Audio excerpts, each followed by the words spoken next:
এই জন্য আমরা একটা প্রেসিডেন্সিয়াল ডিবেটের আয়োজন করেছি, যে ডিবেটে আমাদের নেতাকর্মীরা প্রশ্ন করেছেন যে ইলেকশনে যদি আপনি হেরে যান আপনি এই ফলাফল মানবেন কিনা বা আমরা ঐক্যবদ্ধ হয়ে থাকবো কিনা। সেখানে আমরা 3 জন প্রার্থী প্রতিজ্ঞা করেছিলাম যে 3 জনের মধ্যে তো 3 জনই আমরা ইলেক্টেড হতে পারবো না, যিনি নির্বাচিত হবেন বাকিরা আমরা একসাথে মিলে কাজ করব এবং দলের বিভিন্ন দায়িত্ব নিশ্চয়ই আমাদের উপরে আসবে। তো আমরা প্রেসিডেন্সিয়াল ডিবেট করার পরে বা আজকের এই কাউন্সিল ইলেকশন করার পরে অনেকে আমাদেরকে সাধুবাদ জানাচ্ছেন, অনেকে বলছেন যে এটা একটা ভিন্ন মাত্রা। আমি মনে করি এটা ভিন্ন মাত্রার কিছু নাই, এটা আমাদের গঠনতন্ত্রের বিধান। প্রত্যেক দলেরই এরকম একটা গঠনতন্ত্রের বিধান আছে। তো বড় দলগুলো গঠনতন্ত্রের বিধান পালন করতে কষ্ট হয় নানা কারণে, কারণ তাদের একটা পারিবারিক রাজনৈতিক ব্যাকগ্রাউন্ড আছে। আমাদের দলটা যেহেতু নতুন, আমাদের পক্ষে গঠনতন্ত্র মানাটা সহজ।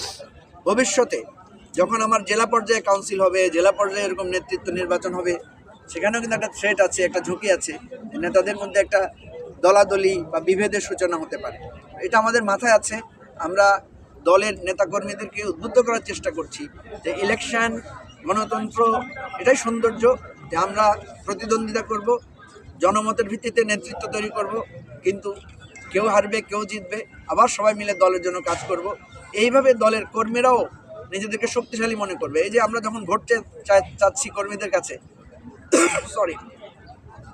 আমরা যখন নেতা কর্মীদের কাছে ভোট চাই, তখন তারা নিজেদেরকে একটা শক্তিশালী মনে করে যে আমার নেতা আমার কাছে ভোট চাচ্ছে। আমরা যখন একটা ফোন আসে, এখন একটা কর্মীর ফোন ধরার সময় ভাবি যে আমি যদি তার সাথে সুন্দরভাবে কথা না বলি তাহলে তো সে আমাকে ভোট দেবে না। এই যে একটা প্রেরণা কাজ করছে যে কর্মীদের কাছে জবাবদিহিতামূলক, এটা হচ্ছে গণতন্ত্রের শক্তি। গণতন্ত্রের যে কদর্য রূপটা আছে, খারাপ দিকটা আছে, চ্যালেঞ্জের দিকটা আছে, সেটাকে যদি মোকাবেলা করে আমরা ভালো দিকটাকে প্রসারিত করতে পারি, আমি নিশ্চিত বলতে পারি আমার বাংলাদেশ পার্টি, এবি পার্টি বাংলাদেশে একটা মডেল, একটা শক্তিশালী দল হিসেবে আবির্ভূত হবে। এবং বড় দলগুলো যারা আছে তারাও আমাদেরকে স্নেহের দৃষ্টিতে, ভালোবাসার দৃষ্টিতে দেখবেন এবং আমরাও তাদের মধ্যে একটা প্রভাব তৈরি করতে পারবো। আমরা চাই দেশবাসী আমাদের জন্য দোয়া করবেন, আমাদের এই নির্বাচন, আমাদের কাউন্সিল যাতে সফল হয়। আপনাদের সবার দোয়া এবং ভালোবাসা আমরা প্রত্যাশা করছি। ধন্যবাদ।